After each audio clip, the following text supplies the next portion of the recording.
आस्था channel पर प्रभु की परिभाषा प्रभु की देखकर बहुत से भक्तात्माओं ने ये आशा व्यक्त की कि कोई ऐसा प्रत्यक्ष प्रमाण सामने आवे कि जिससे हमें सिद्ध हो कि परमात्मा कबीर साहब वास्तव में प्रभु हैं। अब कबीर साहब कहते हैं कि पर्वत पर्वत में फिरा कारण अपने राम, जब राम जैसे संत मिले जिन सारे सब काम। कबीर परमात्मा अपनी ही महिमा स्वयं ही गाते हैं और कहते हैं कि परमात्मा से हम जो सुख चाहते हैं, पुत्र बांझ को पुत्र हो, बंद कर दे। ये आपके सामने एक अनमोल उदाहरण है। ये एक परिवार खड़ा है। ये जिला रोहतक हरियाणा के गांव चिड़ी के रहने वाले हैं और इस बहन के जो अब देखो सामने, इस बहन की आयु लगभग 57 वर्ष है और साथ में ये नवजात शिशु इनकी गोद में है। ये इनका पुत्र है। पहले ये सामने जो लड़की खड़ी है, ये सामने सुलोचना नाम की लड़की, ये बड़े वाली देखना, इसका नाम सुलोचना है। आपकी कितनी आयु है बेटी? 35 वर्ष। अब इस लड़की की आयु 35 वर्ष हो चुकी है और इसके ये 2 पुत्र और पुत्री हैं। ये पुत्री है इस लड़की की और ये पुत्र है, अर्थात इस बहन की, देखना इसको बड़ी वाली को, क्या नाम है तेरी माँ का? संतरा की ये तो बेटी है, बड़े वाली सुलोचना नाम है, जो 35 वर्ष की है। चित्र मारे ना सारे। और ये देवती है इसकी और ये देवता, और ये इनका दामाद है। इस 35 वर्ष के तक कोई संतान नहीं हुई इस लड़की के, सुलोचना के जन्म के उपरांत। अब इस बहन ने एक अपनी बहन का पुत्र भी गोद लिया। जब वो 10 वर्ष का हो गया तो उसकी मृत्यु होगी। उसकी मृत्यु के बाद ये पागल होगी। इस संतरा की ननंद गांव झांसुआ के अंदर ब्याही हुई है। वो बहुत बीमार रहती थी, सब जगह घूम ली थी, बर्बाद हो चुकी थी। और कबीर परमात्मा के चरणों में आते ही कर्म दंड कटते ही वो स्वस्थ होगी। 4 वर्ष हो गए। तब वो अपनी बीमारी का इलाज हो जाने के बाद उसने फिर अपनी इस भाभी से प्रार्थना की जिसका संतान नहीं थी, एक पुत्री होने के बाद। ये जो सामने आपने चित्र में पुत्र को लिए हुए दिखाई दे रही है। फिर इधर लो, उसने जाकर के अपनी भाभी से, संतरा से प्रार्थना की कि आप यहाँ नाम ले लो। ये पागल हो चुकी थी, ऐसे इसका इलाज भी करवाया गया कि ये पागल हो चुकी है, मेडिकल आदि में ले जाकर। तब इसने प्रार्थना की कि आप हमारे गुरुदेव इस दास का नाम बताया, वहां चलो, उनसे उपदेश लो। कबीर परमात्मा की रजा से आपकी ये सूनी गोद भी भरी जा सके है। अब 57 वर्ष की आयु में, और ये अनमोल कहानी करना कोई बच्चों का खेल नहीं है। ये पूर्ण परमात्मा कबीर साहब की समर्थता का प्रत्यक्ष प्रमाण है। ये नहीं मानी कि अब नहीं हो सकता कुछ भी। तब उसने बहुत प्रार्थना की, इसको कह सुन करके यहाँ ले आए इस आश्रम करौथा में। नाम लिया। नाम लेते ही परमात्मा कबीर परमेश्वर ने अनहोनी की। ये बांझ को पुत्र दे, कोढ़ी को काया दे, वो प्रभु कहलाता है। ये गर्भ रहा, ये बच्चा परमात्मा ने भेजा अपनी कृपा से। फिर भी इनके मन में शंका पैदा कर दी इन मूर्ख मार्गदर्शकों ने, क्योंकि ये तो बेचारी सऊदी में थी नहीं, पागल हो चुकी थी। कहा कि तुम्हारे देवता प्रसन्न हो गए, ये तो ऐसे होना ही था। ये 35 वर्ष तक देवता कहाँ जा रहे थे इनके। यही ये मूर्ख जो मार्गदर्शक कि कहीं तुम्हारी प्रभुता और तुम्हारे ये रोजी रोटी समाप्त ना हो जाए, फिर भी गुमराह करने की चेष्टा की। इनके दिल से यहाँ की आस्था हट गई और फिर अपनी उन्हीं देवी देवताओं के चक्कर में पड़ गई।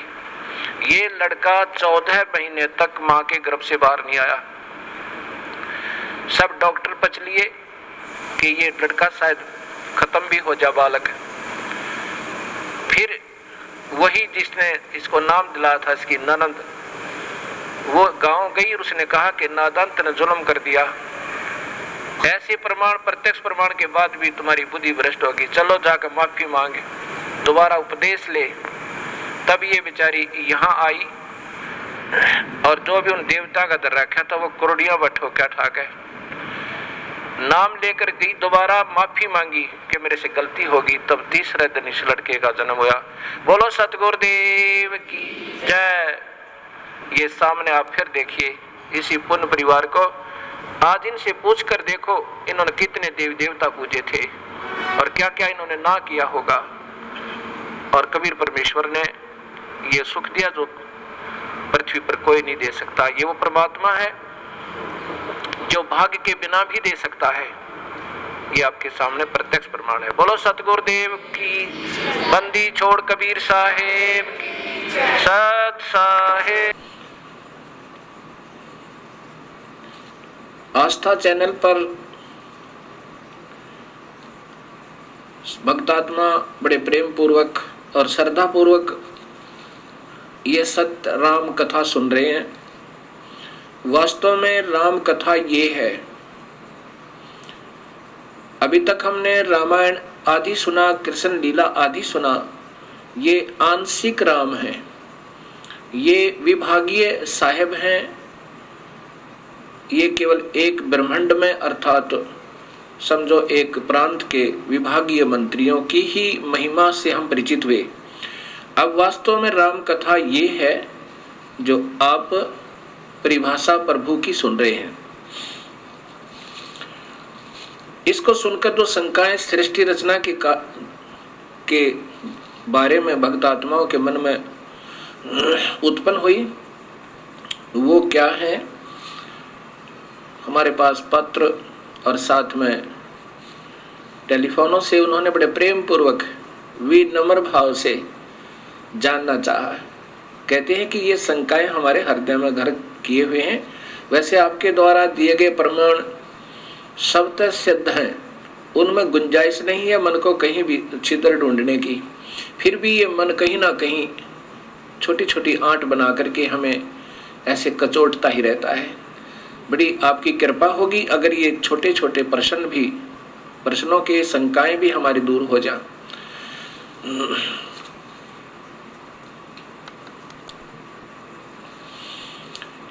एक भक्त ने प्रश्न किया कि जैसे आप बता रहे हो कि 1 लाख जीवों का ये आहार करता है और 1.25 लाख की उत्पत्ति करता है,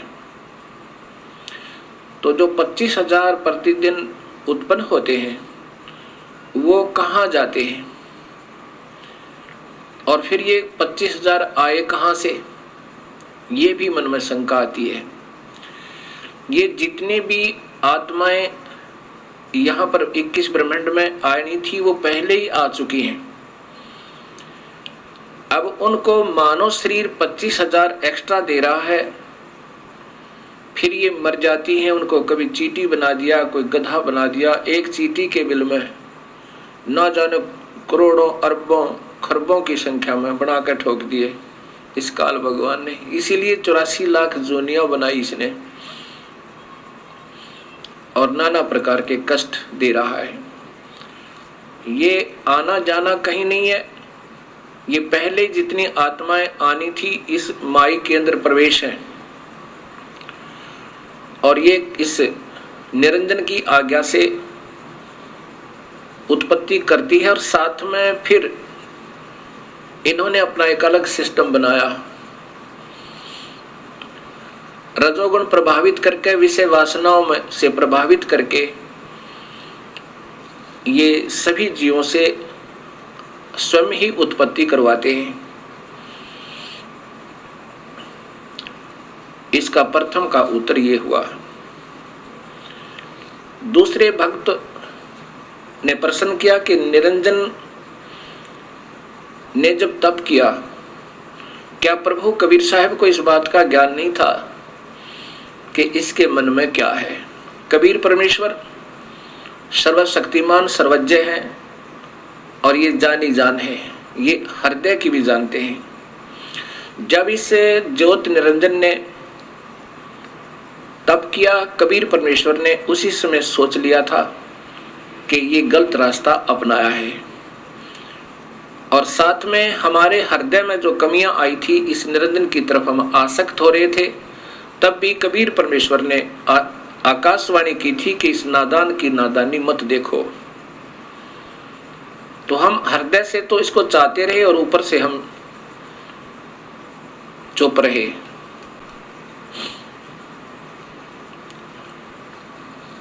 और परमेश्वर कबीर साहब ने मालूम था कि ये क्या चाह रहा है, वो सर्वशक्तिमान है। दूसरा प्रश्न ये हुआ कि कबीर परमेश्वर ने जो सर्वप्रथम जिस आत्मा ने स्वीकृति दी थी, उसको कन्या लड़की ही क्यों बनाया? किसी और रूप भी बना सके थे, पुरुष ही बनाकर उसके पास भेज देते हैं। अब ये तो आपके मन में काल स्वयं विद्यमान है, ये काल ही है, और काल ऐसे ही उठपटांग आपके मन में खरपतवार पैदा करता रहेगा। जब पहले आप लोग और हम भी देवी देवता, हनुमान जी, श्याम जी, ब्रह्मा विष्णु महेश की, माताओं की सब पूजाएं करते थे, कभी मन में कोई उथल पुथल नहीं हुई।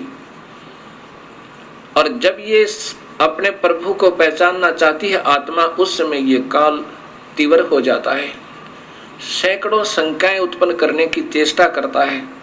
प्रथम तो ये कारण आप समझ लेना कि आपके अंदर अगर ऐसी उथल पुथल हो रही है, ये काल प्रेरणा है। फिर भी समाधान सदगुरु आपको पूरा देंगे। कबीर परमेश्वर जानी जान है, उन्होंने इस लड़की का कन्या रूप जरूर बनाया था, लेकिन इनके प्रजनन इंद्रिय नहीं लगाई थी।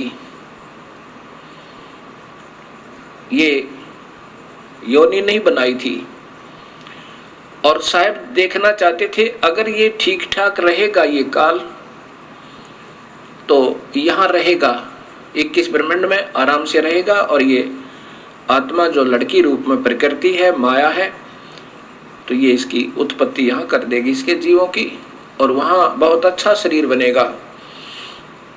नूरी शरीर बनना था सबद शक्ति तय। और यदि गलती करेगा, इस लड़की के साथ दुर्व्यवहार करेगा, तो इसकी नीचता का पता लगेगा। पता तो था मालिक ने कि दोनों में से कोई सा भी कर सकता है। और साथ में हमने जो अपनी पति भर्ता पद से हम गिरे थे, हमें भी अक्ल लगानी थी कि एक बार ये काल के जलों में चले जाएंगे, उस काल के दुख ने उठा लेंगे, और फिर मैं इनको वापस लाऊंगा, ये फिर कभी नहीं भटकेंगे। अब लड़की इसलिए बनाया कि ये अगर इसके साथ दुष्व्यवहार करेगा, दुर्व्यवहार करेगा, तो इसको श्राप लगेगा 1 लाख मनुष्य शरीरधारी जीवों का आहार करने का, और इसकी फिर मजबूरी होगी काल की कि मानव शरीर ये जरूर बनाएगा, नहीं तो ये मानव शरीर नहीं देता। ऊपर देव बनाता, देव रूप में इतना सुख होता है इस प्राणी को, ये प्रभु को याद नहीं करता। अब इसकी उस जानी जान परमात्मा ने पहले इसकी पर काट दी थी, चल बेटा किसी तरह चल ले तू। अब हम इसने वहां गलती की, बदमाशी करना चाहा, तो लड़की ने इसके अंदर शरण लिया, उसके प्रतिफल में काल को श्राप लगा, ये वहां से निष्कासित हुए। अब ये काल की मजबूरी बन गई हमें एक मानव शरीर देने की, इसको श्राप लगा हुआ अपनी भूख मिटाने के लिए। और कबीर परमेश्वर को मालूम था कि इन अपनी प्यारी आत्माओं को मैं इस मानव शरीर में फिर जाकर सत्ज्ञान दूंगा और अपने चरणों में लेकर के इनका फिर उद्धार करके वापस ले आऊंगा। ये जानी जान है, ऐसा इसका ये समाधान समझो। अब फिर प्रश्न एक, क्योंकि ये जो खरपतवार उत्पन्न होते हैं वो या तो बहुत ही अनजान होते हैं या वो किसी गलत गुरु के फंसे हुए होते हैं और वो गुरु लोग उनमें ये गलत मैटर भरते रहते हैं कि ये प्रश्न करो, ये करो, क्योंकि उनके पास अब जवाब नहीं है। वो कितने दिन इन भोली आत्माओं को गुमराह कर सकते हैं। आज सब बहन बेटियां एजुकेटेड हैं, सब बहन भाई एजुकेटेड हैं, पढ़े लिखे शिक्षित हैं और शास्त्र हमारे पास उपलब्ध हैं। अब ये गलत गुरु इन भोली आत्माओं को भरमा नहीं सकते। ठीक है, क्योंकि वो अनजान हैं और वो चतुर व्यक्ति हैं, वो मन गुरु जी, और वो प्रभु की प्यासी आत्माएं हैं, वो भटक रही हैं, उस अपने प्यारे प्रभु को तलाश कर रही हैं। लेकिन ये इन ठगों का फंस गई जिनको स्वयं ज्ञान नहीं कि परमात्मा कौन है। कोई निराकार बताता है, कोई निराकार है, परमात्मा की कोई स्थिति नहीं है। कोई किसी को प्रभु बताता है, कोई किसी को बताता है, कोई कहता है ब्रह्मा विष्णु महेश के माता पिता नहीं है, कि तो अजर अमर है, ये सर्वशक्तिमान है। तो वो ऐसे गुरु आपको अब फिर विचलित करने की चेष्टा कर रहे हैं, जो ऐसे प्रश्न आपके मन में आ रहे हैं। फिर भी समाधान आपको मिलता रहेगा। एक ने प्रश्न किया कि यदि हम सतलोक चले जाएं और फिर भी गलती कर सकते हैं? कभी नहीं। जैसे उत्तर है कभी नहीं कर सकते। कैसे? जैसे आप किसी सफर पर जा रहे हो और आप गलत रास्ते हो लेते हो, रास्ते में दलदल आती है, उबड़ खाबड़ स्थान है, रास्ते में बदमाश टकराते हैं और आपको कोई पहले कह रहा होता कि इधर से जाओ, रास्ता लंबा बेशक है पर ठीक है, और आप ने अपनी सूझबूझ से उधर चलना शुरू कर दिया हो। रास्ते में बदमाश टकरावे और आपको तंग करें, आप क्या सोचोगे? यही सोचोगे, हे प्रभु अब के ठीक ठाक यहाँ से बचा दो, इस रास्ते जिंदगी भर नहीं आएंगे, और ऐसा ही करोगे। एक बार अब हम काल की पीड़ा से, अपने ही नादानी से, अपने ही कमजोरी से आज हम पैर पे कवाड़ा मार के स्वयं ही या दुख पा रहे हैं, और वो दयालु अब भी हमारे पीछे पीछे घूम रहे हैं और हमें फिर अपने शरण में लेना चाहते हैं। अब इसकी एक बार हम वहां पहुंच जाएंगे, इधर देखेंगे नहीं जिंदगी में कभी भी, हम इधर थूकेंगे भी नहीं, क्योंकि जब हम यहां से चले जाएंगे जब इस खतरों का हमें और विशेष ज्ञान होगा। इसलिए हम दोबारा इधर नहीं आ सकते। हम तो गलती कर नहीं सकते और अन्य करेंगे, उनको फिर सजा मिलेगी। दूसरा प्रश्न और प्रश्न किया कि जैसे स्थूल शरीर को तो हम फूंक देते हैं, ये 5 तत्वों का शरीर है, कोई जला देता है, कोई कब्र में गाड़ देता है, कोई जल प्रवाह कर देता है, और कोई किसी प्रकार से इसका अंतिम संस्कार कर देते हैं, मिट्टी को मिट्टी में मिला देते हैं। फिर ये खाने वाली बात समझ में नहीं आई, वो खाता किस चीज को है काल। अब यही सोच अधूरी हमारी, तभी तो हम यहाँ उलझे हुए हैं।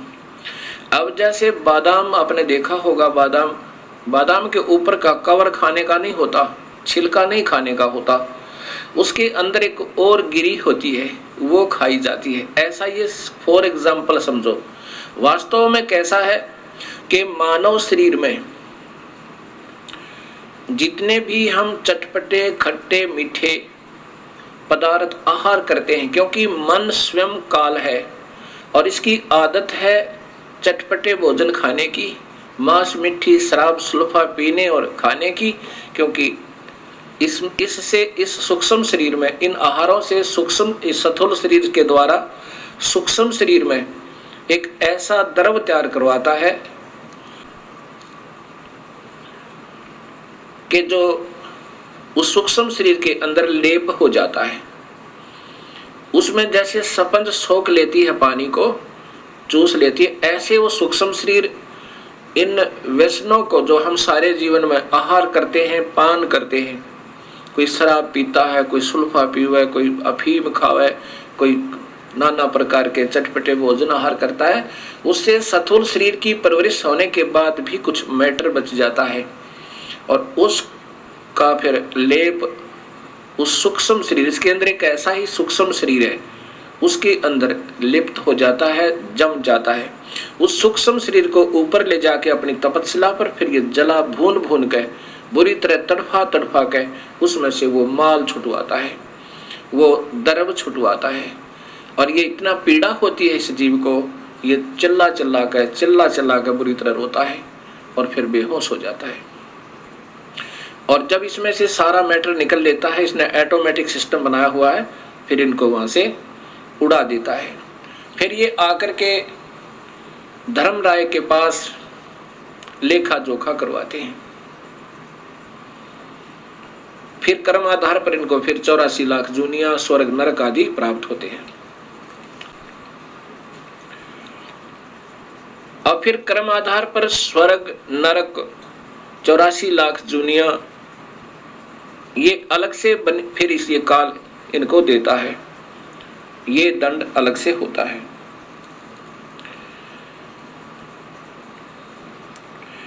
और जीव अजर अमर बताया है, ये मरता नहीं, जीव नहीं मरता, लेकिन इसकी दुर्गति मरने से भी बदतर हो जाती है और फिर कर्माधार पर ये अपने संस्कारों को भोगता रहता है। एक भक्त आत्मा का प्रश्न, ये तो बिल्कुल ही नादान आत्मा का प्रश्न हो सकता है जो उसने किया। उस भक्त आत्मा ने कहा कि महाराज जी, हमने पहली बार आपके मुख से ये सतलोक सुना और शास्त्रों में प्रमाणित देखा। ये तो हृदय ने स्वीकार कर लिया कि वो स्थान सत्य है जो आप बता रहे हो, और वो भक्ति भी सत्य है और वो मंत्र भी सत्य है जो आपने प्रमाणित बताए कि इन 3 मंत्रों से मुक्ति होगी। वो वेदमय प्रमाण है, गीता भी प्रमाण देती है, तो इससे बड़ा प्रमाण इस पृथ्वी पर नहीं हो सकता। अब मुझे डर लग रहा है कि कहीं मैं आपसे उपदेश ले लूं और आपकी सत्साधना से मैं सीधा सतलोक चला जाऊं और कहीं वहां कोई भी ना मिले, मैं अकेला ही पहुंच जाऊं तो वहां मेरा दिल नहीं लगे। तब मैंने उससे कहा, नादान, आप इस काल लोक में कितने सुखी हो, कभी गधे बनोगे, कभी सूअर बनोगे, 84 लाख जोनियों में कष्ट उठाओगे, यहाँ क्या दिल लग रहा आपका। वो नादान क्या कहता है जी, यहाँ घूमते फिरते तो नजर आते हैं गधे बनकर भी, दिल लगा रहता है। अब यहाँ हमारी सोच इतनी गिर चुकी है कि यहाँ पीड़ाओं पर पीड़ा सहन करते करते भी हमारा हृदय यहाँ से दूर जाने को नहीं करता। ये कारण क्या है? ये भगवान विष्णु जी की मेहरबानी है। इसने हमारे यहाँ एक सतिथि बनाई हुई है, हमारे को यहाँ पर फंसाया हुआ है, यहाँ से हमारा हृदय नहीं हिलने देते। इसलिए इस त्रिगुणमयी माया कहा है। ब्रह्मा हमारे अंदर रजोगुण पैदा करता है, यहाँ के ठाठो बाट की उपलब्धि के लिए ना जाने क्या क्या अनर्थ कर देते हैं हम, और फिर ये हमारे पास रहते भी नहीं। ना कार रहती है, ना कोठी रहती है, ना संतान रहती है, ना संपत्ति रहती है। और जब तक ये शरीर रहता है हमारी वृत्ति ये खराब रहती है, ये भी जोड़ दूं, ये भी बना लूं, ये सुविधा उपलब्ध कर लूं। ये शरीर ही छूट जाता है, फिर ये प्राणी रो रो के टक्कर मारता है।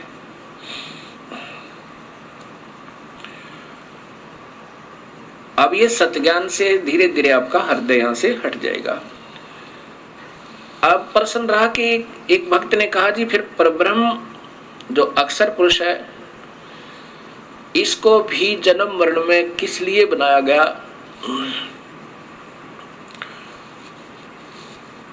हाँ, इसने जब क्षर पुरुष ने अर्थात इस ब्रह्म ने किया और राज्य प्राप्त किया।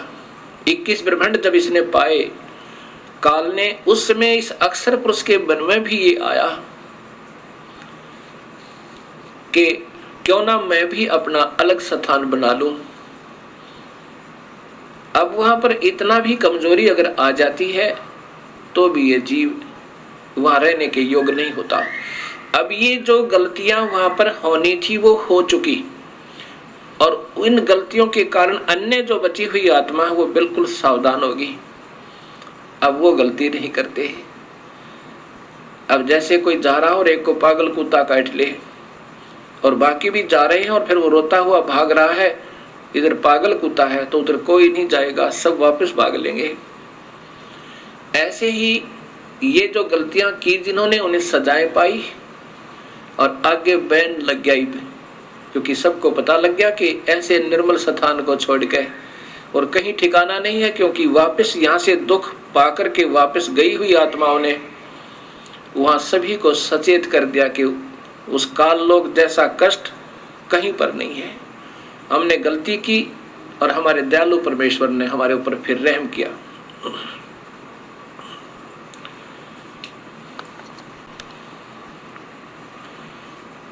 ये परब्रह्म की जो का 7 संख ब्रह्मांड बनाए, उसमें कुछ आत्माएं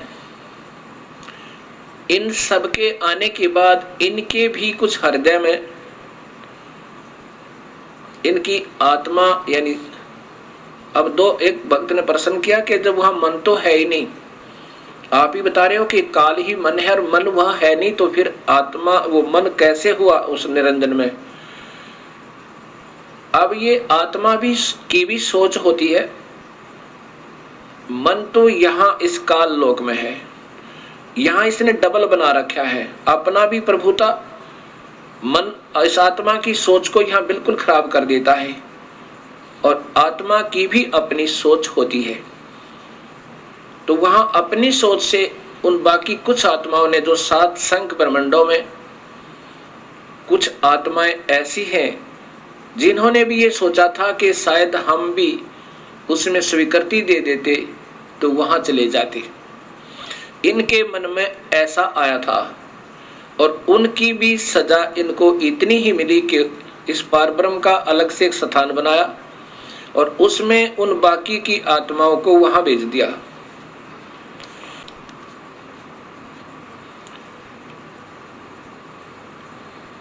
अब जो आत्मा परब्रह्म के लोक में रहती हैं,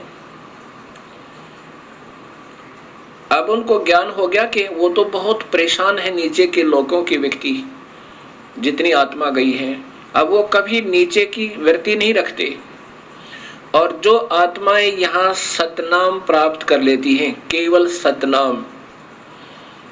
सतनाम कौन सा होता है? 2 मंत्र का,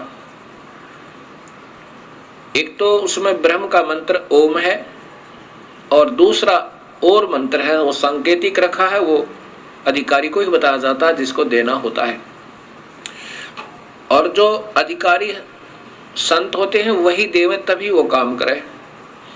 जिनको सतनाम मंत्र प्राप्त हुआ और उनकी श्रद्धा अपने गुरु में नहीं रही,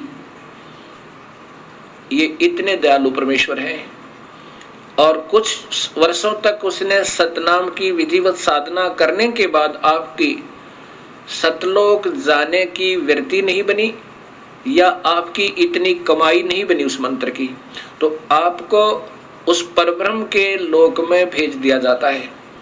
किसको भेज दिया जाता है? जो ओम नाम की कमाई ये सारी यहाँ छोड़ दी जाती है इस काल के लिए। जैसे गीता जी के अध्याय नंबर 18 के श्लोक नंबर 66 में लिखा है कि अर्जुन, तू मेरी सभी पूजाओं को मुझ में त्याग दे। पूजा कौन सी? जो ओम नाम की कमाई, यज्ञ, हवन, धर्म, ये जाप की कमाई यहाँ छोड़ दे, मैं तुझे ऋण मुक्त कर दूंगा, मेरा कर्जा तेरे से उतर जाएगा, यानी तुझे ऋण मुक्त कर दूंगा, अर्थात कर्म मुक्त हुआ।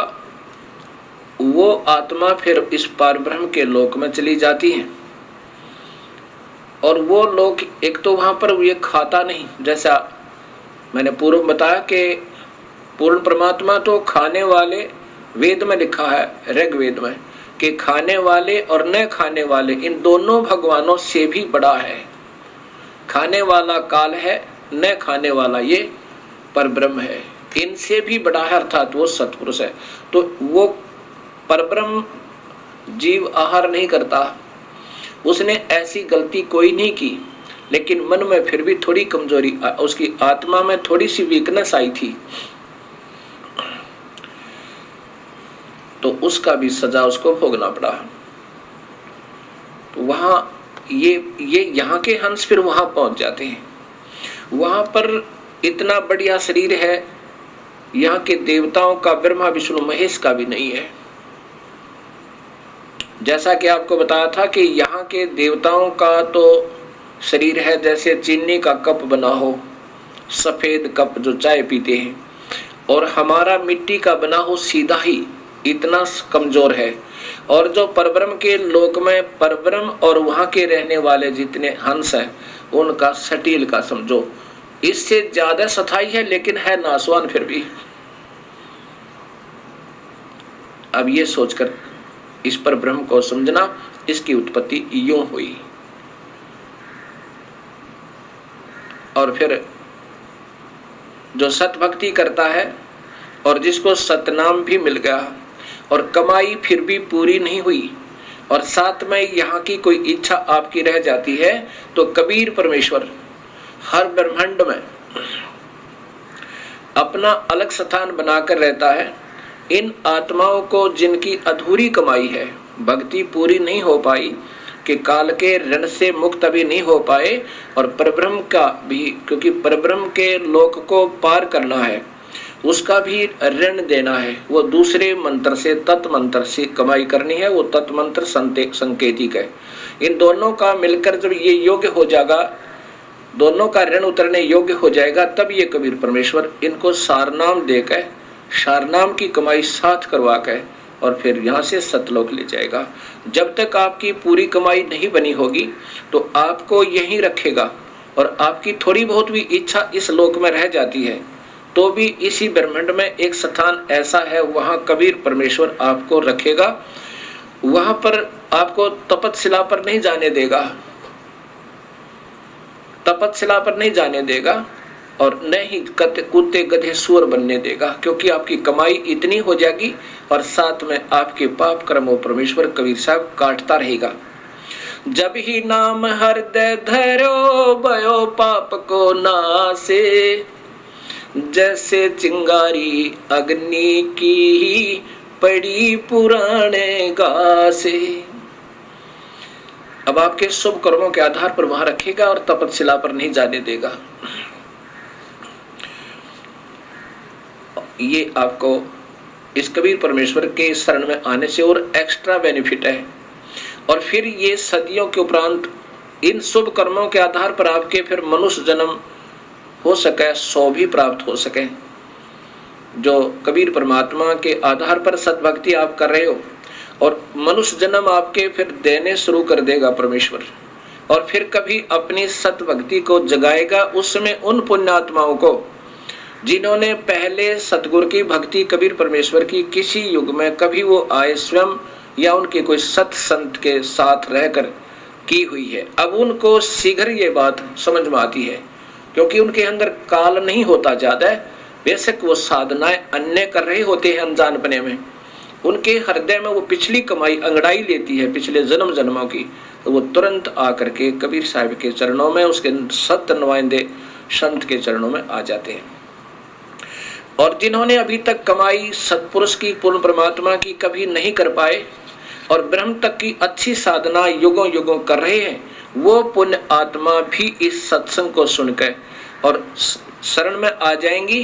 तो जैसे कलम चढ़ा दी जाती है, जैसे कलम चढ़ाई जाती है, ऐसे इसकी वो फिर सतनाम दिया जाएगा उनको, उनके अंदर फिर वो भक्ति प्रवेश हो जाएगी और प्रारंभ होगी तो अवश्य पार होगा। क्योंकि उन्होंने पिछली कमाई ओम नाम की बहुत की हुई होती है, और उसके साथ वो दूसरा मंत्र मिला करके फिर ये कमाई आपकी पहले भी कराई जाएगी, और साथ में उस सत्य नाम की यानी ऊपर के मंत्र का भी आपको अभ्यास करवाया जाएगा, और फिर आपकी भक्ति प्रारंभ हो जाएगी। एक समय की बात है, गरीबदास जी महाराज यही हरियाणा के अंदर एक छोटा सा गांव है छुडानी, पहले जिला रोहतक में, अब नया झज्जर जिला बन गया है। वहां कबीर परमेश्वर उन गरीबदास जी को आकर मिले। कब मिले? जब मगहर के अंदर अपनी एक लीला की थी, उन नादान लोगों के भ्रम को तोड़ने के लिए, जो कहा करते थे कि काशी मरने वाला स्वर्ग जाता है और मगहर मरने वाला गधा बनता है। तो कबीर परमेश्वर ने कहा था कि जो सत भक्ति करेगा, जिस भी लोक की करेगा, वो अपने यथास्थान चला जाएगा, चाहे कहीं भी प्राण त्यागो। ये तुम्हारी भूल है कि भूमि के आधार पर तुम गुमराह कर रहे हो। नाम की कमाई से, सत भक्ति से जीव को ऊपर के लोकों में स्थान मिलता है। ऐसे कोई पृथ्वी के आधार पर पार नहीं हो सकता। उस भ्रम को तोड़ने के लिए कबीर साहब ने कहा था, मैं मगर शरीर छोड़ूंगा और वहां देखना मैं स्वर्ग जाऊंगा या स्वर्ग से भी ऊपर जाऊंगा। ऐसा ही किया था। 120 वर्ष यहाँ शरीर दिखाकर मानव जैसा सर्व शक्ति से प्रकट होकर, और सब शक्ति से वहां लाखों की संख्या में दर्शकों के सामने, और साथ में 2 नरेश, बिजली खां पठान मगहर नरेश और बीर देव सिंह बघेल काशी नरेश के सामने अपना शरीर अदृश्य कर दिया था, और एक चादर नीचे बिछाई थी, एक ऊपर ओढ़ी थी शरीर त्यागने के लिए। तो शरीर के उस चादरों के बीच में सुगंधित फूल मिले थे, शरीर नहीं मिला था कबीर परमेश्वर का। और ऊपर देखा कि एक प्रकाश का गोला ऊपर को जा रहा है, और आकाशवाणी हुई कि देखो मैं स्वर्ग से भी ऊपर जा रहा हूं। वहां सन विक्रमी संवत 1575, सन 1518 में अपने सह शरीर सतलोक गवन के उपरांत सन 1717 में 199 वर्ष के बाद वो कबीर परमेश्वर सह शरीर प्रकट होकर, गरीबदास जी जब गायों के पाली गए हुए थे, उनके गवाले थे, चरहा रहे थे अपनी गायों को, वहां खेतों में आके स्वयं प्रकट हुए मानव शरीर, क्योंकि उनका मानव जैसा शरीर है परमेश्वर का। 199 वर्ष के बाद कबीर साहब स्वयं अपने सतलोक से आकर गरीबदास जी को वहां मिले खेतों में। वहां आज भी यादगार बनी हुई है उस परमेश्वर के प्रकट होने के प्रकट स्थल की।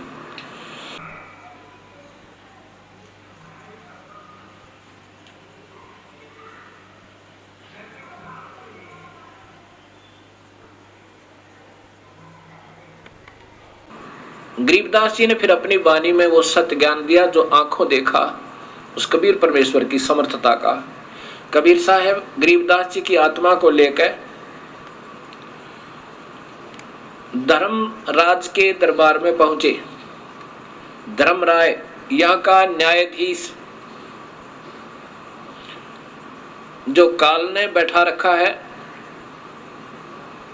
और वो सबका लेखा जोखा करता है। कबीर साहब गरीबदास जी की आत्मा को लेकर के धर्मराज के दरबार में, धर्मराय के उस न्यायाधीश के दरबार में प्रवेश करते हैं, और यहाँ का वो सुप्रीम जज न्यायाधीश खड़ा हो जाता है धर्मराय, और कबीर साहब के सामने अपनी चेयर छोड़ देता, अपना तख्त छोड़ देता है, कुर्सी छोड़ देता है। क्योंकि कबीर परमेश्वर वो सुप्रीम पावर है। जैसे हिंदुस्तान का सुप्रीम कोर्ट का सुप्रीम जज, चीफ जस्टिस, चीफ मजिस्ट्रेट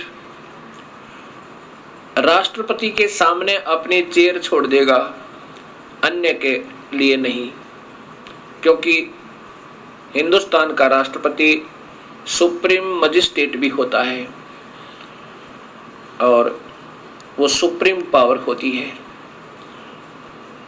राष्ट्रपति फांसी की सजा भी मुक्त कर सकता, उसको कोई पाबंदी नहीं, और अन्य सजाएं तो उसके बाएं हाथ का खेल होता है।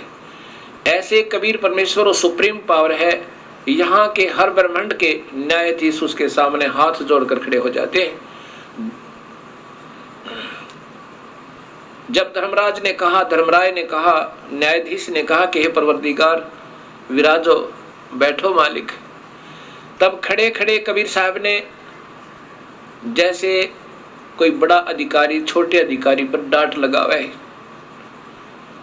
और अपनी समर्थता दिखावे, ऐसे कबीर साहब ने कहा कि धर्मराय आंख कान खोल कर सुन ले, जिसने मेरा नाम ले रखा है। क्योंकि कबीर परमात्मा ने मालूम है कि ये काल का जाल बहुत तगड़ा है, ये नाम भी ले लेते हैं इनके मन में और ना जाने कितनी खरपतवार पैदा कर देता है और फिर उन भोली आत्माओं को नाम से वंचित करवा देता है।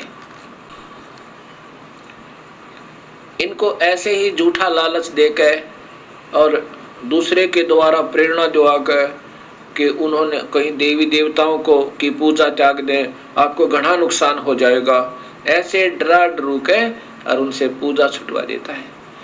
और वो पुण्यात्मा 1 वर्ष 2 वर्ष 3 वर्ष 4 वर्ष जितनी भी पूजा कर चुके हैं और डरते त्याग गए, जो गुरुद्रोही नहीं हुए, और उनको फिर धर्मराज के दरबार में ले जाया जाता है, मान लीजिए। तो वहां जाकर के कबीर साहब कहते हैं उन आत्माओं को भी तू मत पकड़ना, क्योंकि उनको तुमने दबाव देकर और दूसरे के द्वारा उनको गुमराह करवा दिया, उनको मेरे पास भेज देना। और साथ में भूल चूक कर जिसने सारी उम्र पूजा की मेरी कबीर परमेश्वर की और अंत में किसी ने डगमग कर दिया, उन दोनों ही सतिथि वालों के बारे में कबीर परमात्मा क्या बताते हैं। धर्म गरीबदास जी ने उनकी वार्ता अपने कानों सुनी, आंखों देखी, वर्णन किया। क्या बताते हैं? धर्मराय दरबार में देई कबीर तलाक, मेरे भूले चुके हंस को पकड़िए मत कजाक। कबीर साहब कहते हैं धर्मराज, अगर कोई मेरी आत्मा भूल चूक कभी तेरे दरबार में आ जा तो उसको सजा मत देना, उसको मेरे पास भेज देना। अब वो धर्मराज हाथ जोड़कर कहता है, परवरदिगार, आप ही का बनाया हुआ एक संविधान है कि जो जैसे भी जो कर्म करेगा इस 21 ब्रह्मांड में, उसको उनका प्रतिफल अवश्य भोगना होगा, चाहे अवतार भी क्यों ना हो। जैसे भगवान श्री राम ने सुग्रीव के भाई बाली को मारा था, उसकी भी सजा, उसका भी दंड भोगना पड़ा। भगवान श्री कृष्ण रूप में वही विष्णु जी आए, श्री राम आत्मा, और एक पारधी ने उनके पैर में तीर मार के वो बदला लिया। वो पारधी कौन था? वो बहेलिया कौन था? वो स्वयं वो बाली था जो सुग्रीव का भाई की आत्मा थी। कबीर साहब कहते हैं कि जिन्होंने मेरा उपदेश ले लिया वो तेरे कर्म भ्रम नहीं लगेंगे। अब धर्मराज कहता है कि मालिक, जब तक ये आपकी शरण में नहीं आए थे, इनकी पिछले पाप कर्म और शुभ कर्म मेरे अकाउंट में, इनके अकाउंट में, मेरे रजिस्टर में चढ़े हुए, उनका फल मुझे देना पड़ेगा दाता, या मेरी मजबूरी है। तब कबीर साहब ने कहा कि ये कर्म भ्रम ब्रह्मांड के मैं पल में कर दूं नेस, ये काट दूंगा सबको, और जिन हमारी दोही दी सो करो हमारे पेश। जिन्होंने मेरी दुहाई दी है, मेरा नाम ले रखा है, मेरे पूरे सच्चे नुमाइंदे था, उनको फिर मेरे पास भेज देना, तू लेखा जोखा मत करना। बोले पुरुष कबीर से धर्मराय कर जोड़े, तुमरे हंस को पकड़ू नहीं मोहे 2 ही लाख करोड़े। ये कबीर परमेश्वर, तेरी आत्मा ने मैं नहीं पकड़ूंगा, लेकिन मुझे ये लाख दुहाई है अपने कानों के हाथ लगा कर कहता हूँ। पर परमात्मा जिन्होंने पहले ये पाप कर्म कर रखे हैं, आपकी शरण में आने से पूर्व उनके बारे में क्या बोला कि कर्मों से तीरथ हैं अब मुख से कहे कबीरी, उनको निश्चय पकड़ूंगा फिर जड़ दूं तोक जंजीर। ये धर्मराज बोला। तो कबीर साहब क्या कहने लगे, करम भरम ब्रह्मंड के ये पल में कर दो ने से, इनका कांटा लगा दूंगा, क्रॉस कर दूंगा तेरे सारे मेरी प्यारी आत्माओं के पाप कर्मों को। और जिन हमारी दो ही दे सो करो हमारे पेश, उनको मेरे पास भेज देना, तू लेखा मत लेना। इस प्रकार कबीर साहब ने अपनी समर्थता गरीबदास जी को दिखा के सतलोक लेके गए और वहां से फिर वापस भेजा। तो मेरा जो कहने का तात्पर्य था कि जो कबीर साहब के चरणों में भक्तात्मा एक बार सत भक्ति के आधार पर आ जाते हैं, उनको पार करके छोड़ता है। ये हमारी कमजोरियां हैं कि हम अपना समय बढ़ा लेते हैं इन अनजान समाज में उलझ गए। हम अपने प्रभु की बातों पर विश्वास कम करते हैं क्योंकि हम आम समाज में ज्यादा रहते हैं। ऐसे हम विचलित होकर के अपने जन्म बढ़ा रहे हैं। अब मान लीजिए किसी को सतनाम प्राप्त हो गया, इस दयालु परमात्मा ने कितनी रजा बख्श दी आप पे,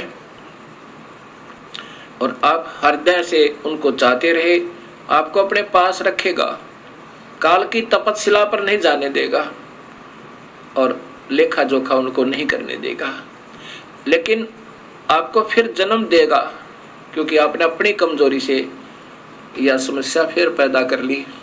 ये दयालु फिर आपको फिर संभालेगा, जैसे आज फिर कृपा कर दी उस परमेश्वर ने, इस सत्य ज्ञान का डंका फिर बजा दिया। और अब जो चूक गया फिर ना जाने सदियों उपरांत, ना जाने कब आपका मनुष्य शरीर हो है और हो तो फिर कोई सत्य मार्गदर्शक संत ना मिले ये जीवन, और फिर आगे 100-200 वर्ष के बाद ये कलयुग इतना गिर जाएगा कि कोई भी भक्ति करना नहीं चाहेगा, क्योंकि जिस आधार से ये भक्ति मार्ग पर भक्तात्मा लगी हुई हैं गलत संतों के शास्त्र विरुद्ध साधना पे, आखिर में ये सोच लेंगी भगवान है नहीं, क्योंकि प्रभु वाले गुण प्रभु की महिमा उनको उपलब्ध नहीं होगी और वो फिर नास्तिक हो जाएंगे और फिर कोई भक्ति करने वाला प्राणी नहीं रहेगा। अभी कितना अंतर हो चुका है, मांसाहारी दुनिया होगी, शराब पीवें, स्मैक पीवें, क्योंकि काल ने तो यही चिंता रहती है कि कहीं ये सत भक्ति पर लग जावें और ये कोई संत इनको ना मिल जाए और ये पार ना हो जावे।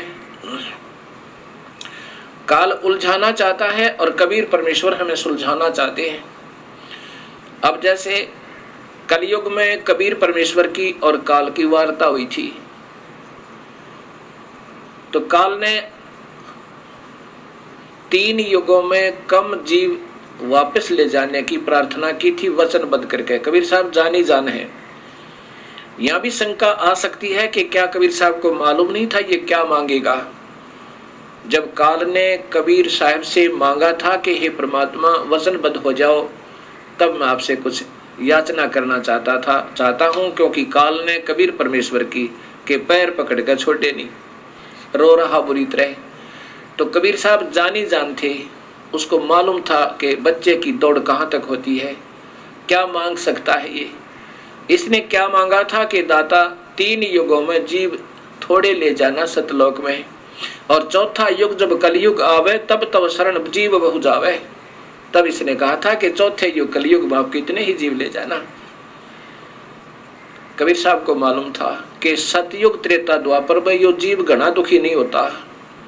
सतयुग में इतना सुख होता है कि पत्नी से पहले पति नहीं मरता, पत्नी विधवा नहीं होती, और पिता के सामने पुत्र की मृत्यु नहीं होती। शरीर बहुत सुंदर स्वस्थ और साथ में लाखों वर्ष की आयु होती है। कोई प्रभु नहीं बदलना चाहता और भजते हैं क्योंकि सब में छोटी मोटी सिद्धियां होती हैं, तो ओम नाम के आधार पर वेदों को पढ़ पढ़ के और उसी में मस्त रहते हैं रहेंगे। इसलिए मालिक ने मालूम था कि सतयुग त्रेता द्वापर में ये प्राणी मेरी बात को कम स्वीकार करेंगे, क्योंकि ये दुखी थोड़े होंगे। और जब कलयुग आवेगा इनके ऊपर कहर तोड़ेगा ये काल। भौतिक सुख तो नजर आएगा पर आत्मा की शांति नहीं होगी। किसी की ऐसी भयंकर बीमारियां पैदा कर देगा, किसी का कैंसर हो रही है, किसी का एड्स हो रही है, किसी का कुछ पैदा कर दी, किसी की आंख फूट गई, किसी को व्यापार में घाटा। और फिर काल को चिंता बन गई कि कहीं अब कबीर परमात्मा का कोई सत नुमाइंदा ना आ जावे और सत भक्ति इनको ना बता देवे मनुष्य शरीरधारी प्राणियों को। अब भौतिक सुविधाओं का ढेर करवा दिया, ऐसे चैनल चलवा दिए दिन रात चले टीवी पे। दिन में तो धंधा करो और शाम ने घुटी ला ले, शराब पियो, और जब रात ने आँख खुल जा रात्रि को तो टीवी ऑन रिमोट से लेटा लेटा कर लो।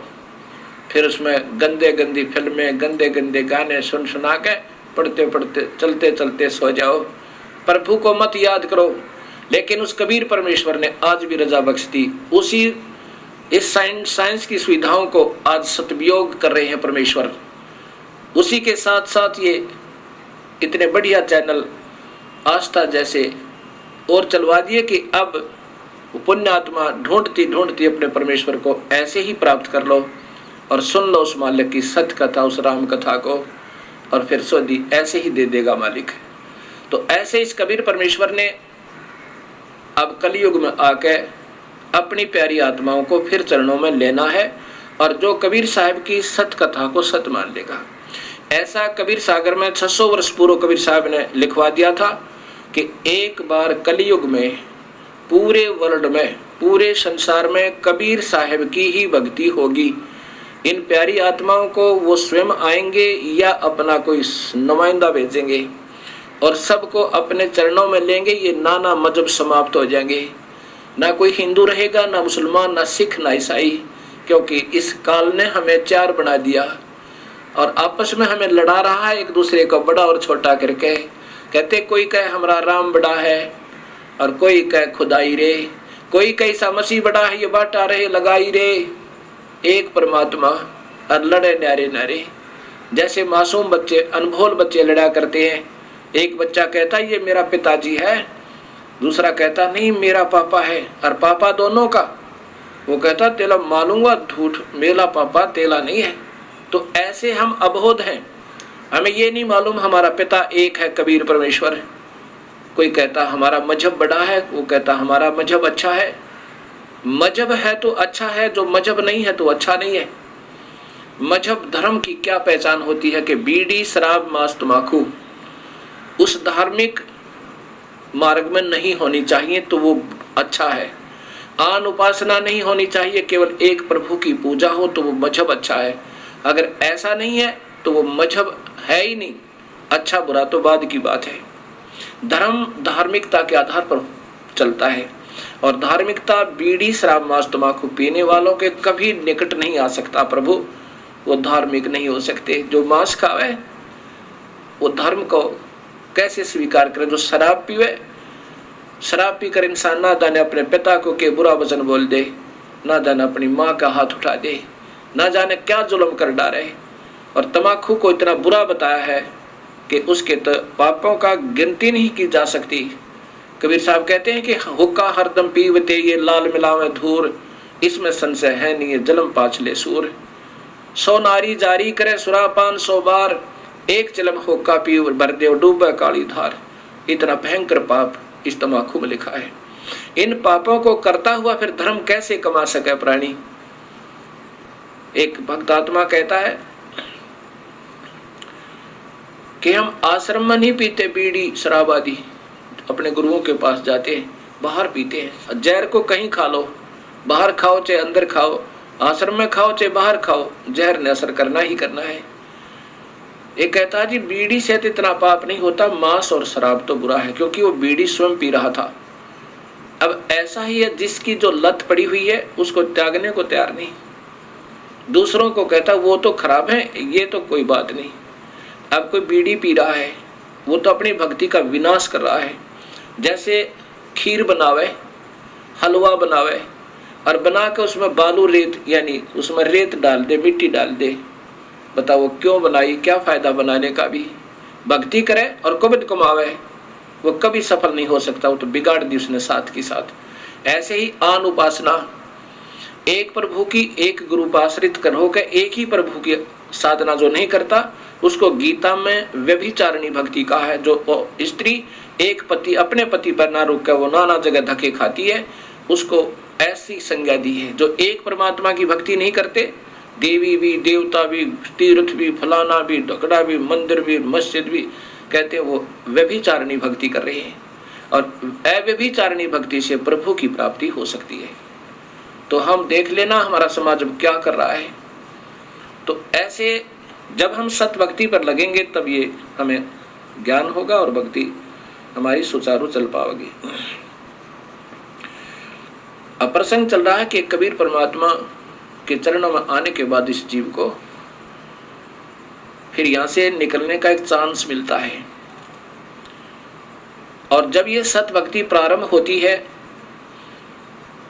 धर्मदास जी को कबीर साहब ने कहा कि धर्मदास, जो मेरी प्यारी आत्मा मेरे द्वारा भेजा हुआ रसूल, दूत, भक्ति का मार्ग का सत भक्ति बताने वाला मेरा संदेश वाहक, वो संत सत भक्ति को जब दृढ़ करेगा, उस समय के वर्तमान के संत और महंत उसके साथ लड़ाई करेंगे, रहाड़ कर बढ़ावेंगे और दुनिया को गुमराह करने की चेष्टा करेंगे। ये झूठ बोल रहा है।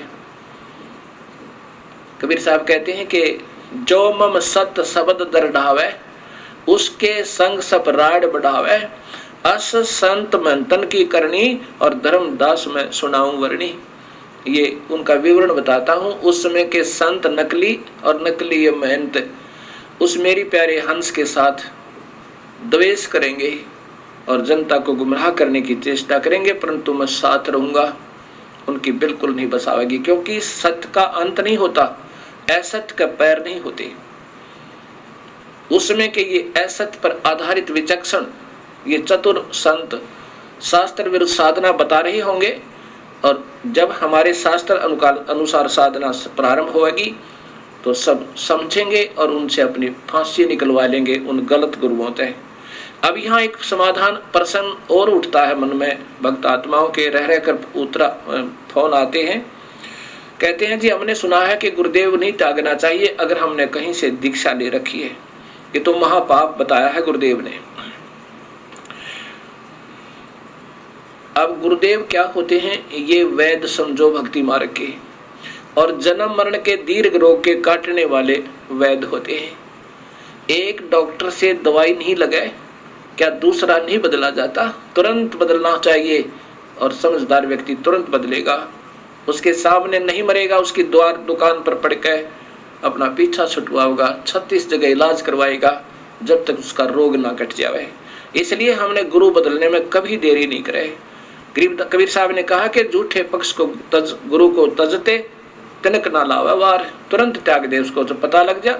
कबीर साहब कहते हैं जब भेरा देखा जर्जरा हम तो उतर गए फड़क। फड़क माने एकदम निकल जाए, जैसे जा रहे हैं कहीं समुद्र दरिया से पार होने की चेष्टा करी और देखा कि ये तो स्वयं डूबने वाला है जिसमें हम बैठे हैं, कहता तुरंत कूद जाओ उसमें, बाहर निकल जाए, जान बच जाएगी।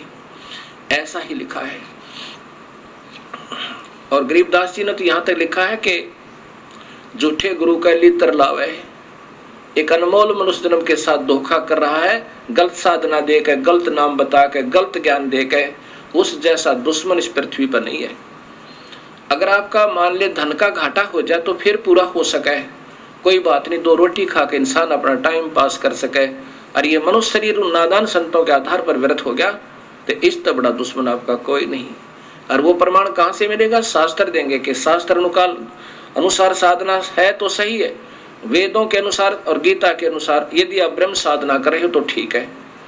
वेदों गीता में लिखा कि तीनों गुण रजगुण ब्रह्मा, सतगुण विष्णु, तम गुण शिव जी, इससे नीचे इनकी और इनसे नीचे की जो भक्ति करते हैं देवी देवताओं की करते हैं, वो तो तीनों कहते हैं माया के द्वारा जिनका ज्ञान हरा जा चुका है, त्रिगुणमयी माया, रजगुण ब्रह्मा, सतगुण विष्णु, तम गुण शिव जी। रजगुण ब्रह्मा के द्वारा कैसे हरा है कि ये यहीं की संपत्ति और संतान में ही ये व्यस्त रहता है, यहीं की सुविधाओं को प्राप्त करने में अपना जीवन खो रहा है, ये रजगुण ब्रह्मा की कृपा है। और सतिथि एक दूसरे मोह ममता हो गया, किसी तो प्यार हो गया, कि तो बच्चा मोह ममता, की तो संपत्ति में अपने आस्था होगी। ये भगवान विष्णु के द्वारा काल ही सतोगुण में पैदा करके और हमें यहाँ जकड़वा रहा है। और शिव जी के द्वारा ऐसा तमोगुण पैदा करवा देता है, छोटी सी बात पर भाई बहन के साथ लड़ पड़े और भाई बहन पर मुकदमा करते, पिता पुत्र न मार दे, ना जाने के जुल्म करवा दे। जैसे पीछे राजाओं की कहानी, राजाओं ने अपने पिता को अंदर कैद में ठोक दिया, स्वयं राजगद्दी पर बैठ गया, ये रजोगुण प्रभावित हो गए। तो इस प्रकार ये काल हमें तीनों गुणों के द्वारा और अपने ही तक की भक्ति पर, इन तीनों गुणों तक ही भक्ति की सीमित रख के, ब्रह्मा विष्णु महेश की भक्ति तक सीमित रह करके हम यहाँ पर उलझे रहते हैं।